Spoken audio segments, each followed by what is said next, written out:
Hello everyone, welcome to Netra is. কিছুক্ষণ পূর্বেই আমাদের চিফ ইলেকশন কমিশনার 2024-এর যে জেনারেল ইলেকশন হতে চলেছে বা লোকসভা ইলেকশন হতে চলেছে তার নির্ঘণ্ট কিন্তু প্রকাশ করলো। এবং আমরা যদি এই সম্পূর্ণ ইলেকশন ডেটসগুলোকে দেখি, সেটা দেখবার পর আমরা লক্ষ্য করব যে 25শে মে ডেটে আমাদের কিন্তু নির্বাচন আছে এবং তার ঠিক পরের দিন 26শে মে ইউপিএসসি-সিএস এর প্রিলিমসের ডেট। তো এটা দেখবার পর তোমাদের মধ্যে অনেকে আমাকে তৎক্ষণাৎ এসএমএস করলে এবং কয়েকজন কল করলে যে ইউপিএসসি পরীক্ষার কি তাহলে ডেট পরিবর্তন হতে চলেছে, যদি ইনকেস হয়ে থাকে তাহলে কবে হতে চলেছে আমাদের এক্সাম। তো সেটা নিয়েই এই সেশনটা কিন্তু আমরা আজকে নিতে চলেছি।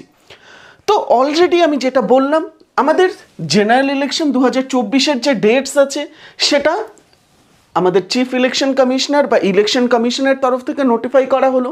এখানে মূলত 7টা দফায় ইলেকশন হবে এবং 7টা দফায় প্রত্যেকটা রাজ্যে হবে না। মাথায় রাখবে কেবলমাত্র 3টে রাজ্য আছে যেখানে 7টা দফায় পোল হবে, সেটা হচ্ছে উত্তরপ্রদেশ, বিহার এবং পশ্চিমবঙ্গ। ওকে, এবং কিছু রাজ্য আছে যেখানে 5 দফা ইলেকশন হবে, যেরকম মহারাষ্ট্র এবং জম্মু কাশ্মীর।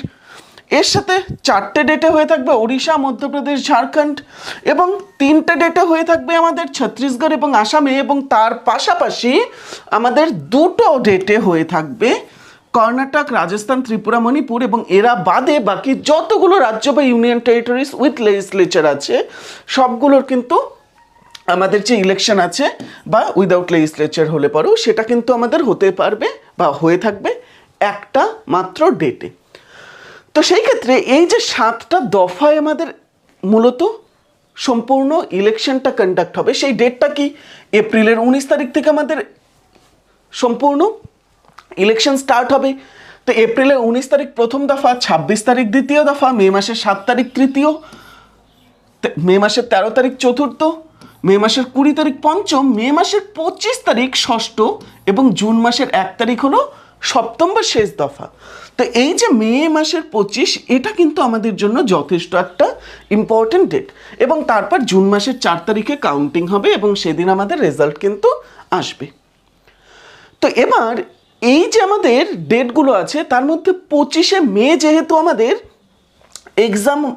আমাদের ইলেকশন আছে এবং আমরা প্রিলিমস এক্সামের ডেট যদি দেখি সেটা কিন্তু 26শে মে বলা হয়েছিল, যেটা ইউপিএসসি তার ক্যালেন্ডারেও কিন্তু অলরেডি মেনশন করেছে। ইউপিএসসি তার যে এক্সাম ক্যালেন্ডার করে থাকে সেখানেও কিন্তু ইউপিএসসি-সিএস এর প্রিলিমসের যে ডেট আছে সেটাকে 26শে মে 2024 হিসেবে তারা অলরেডি ঘোষণা করে দিয়েছে। এবার তোমাদের মধ্যে অনেকেই আছো যারা, আমি পশ্চিমবঙ্গ হিসেবেই বলছি, যারা কলকাতায় কিংবা শিলিগুড়িতে নিজেদের এক্সাম সেন্টার দিয়েছো।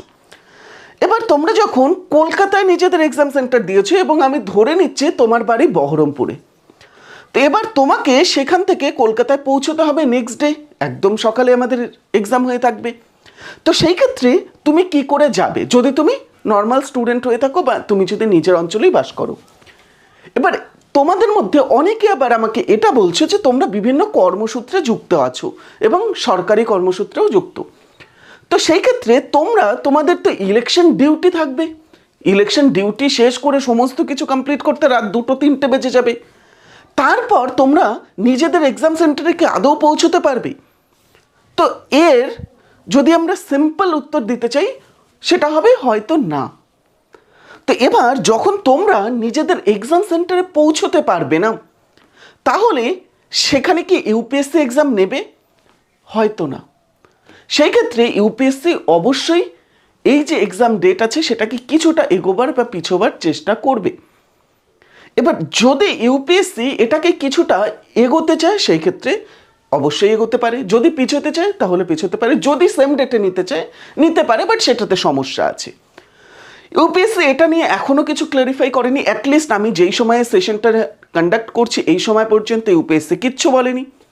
তাই আমরা যদি একটা টেন্টেটিভ ডেট দেখি, ইউপিএসসি আমরা লাস্ট বছরগুলো ধরে দেখে আসছে রবিবার করেই এক্সাম নেয়, যেহেতু সেই দিন প্রত্যেকটা স্কুল বন্ধ থাকে। এবং ইলেকশন চলাকালীন এবং কাউন্টিং চলাকালীন এবং পোস্ট কাউন্টিং আমাদের ভায়োলেন্স যে আছে সেটাকেও কিন্তু নিবারণ করবার জন্য পশ্চিমবঙ্গে স্পেসিফিক্যালি প্রচুর পরিমাণে সিআরপিএফ জওয়ানদেরকে মোতায়েন করা হয়েছে এবং তারা সেই স্কুলগুলোতেই থাকছে। তো সেই যে আমাদের 4 তারিখে কাউন্টিং আছে, তার আগে পর্যন্ত তারা সকলে সেই স্কুলগুলোতে থাকছে। এর ফলে তারাও কিন্তু এই স্কুলগুলোতে যেহেতু তার আগে ভ্যাকেট করছে না, এর ফলে মোস্ট প্রবাবলি এক্সাম সেই সময়ে কন্ডাক্ট হবে না। তো 26 তারিখের পর নেক্সট রবিবার আসছে জুনের 2 তারিখ, যেই দিন এক্সাম হবে না।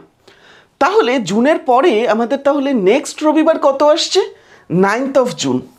বাট এটারও চান্স কম, বাট যদি ইউপিএসসি চায় এই ডেটা নিতে পারে, অথবা ইউপিএসসি যদি সেই সময়ে অন্য কোনো উইকডেসে করতে চায় সেটা হয়তো পসিবল হবে, আবার নাও হতে পারে।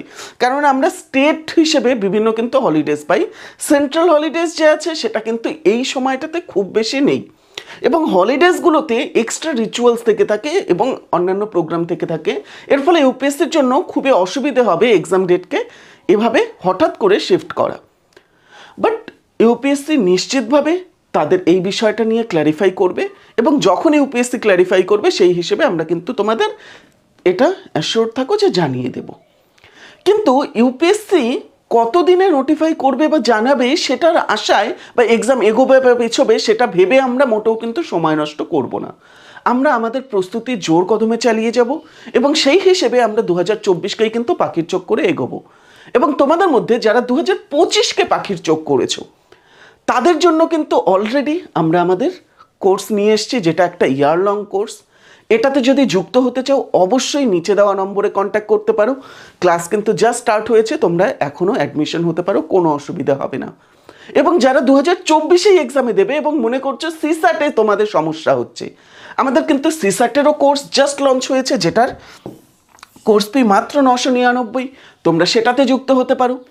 এবং তোমরা যারা 2024 বা 25-এর জন্য অপশনাল চাচ্ছ, সেই ক্ষেত্রে আমাদের বাংলা সাহিত্য অপশনাল কিন্তু জাস্ট স্টার্ট হচ্ছে, এবং তার সাথে ভূগোলের অপশনালও কিন্তু স্টার্ট হচ্ছে, যেটা ইউপিএসসিকে তো ক্যাটার করবেই, তার সাথে অবশ্যই WBCS এর সিলেবাসকেও ক্যাটার করে দেবো। অর্থাৎ WBCS এর যে দুটো বিষয় এক্সট্রা আছে সেটাও কিন্তু এই কোর্সেই তোমরা পেয়ে যাবে।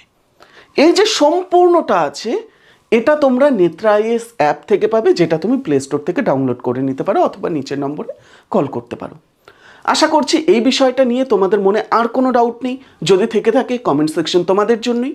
So have a good day ahead. Thank you.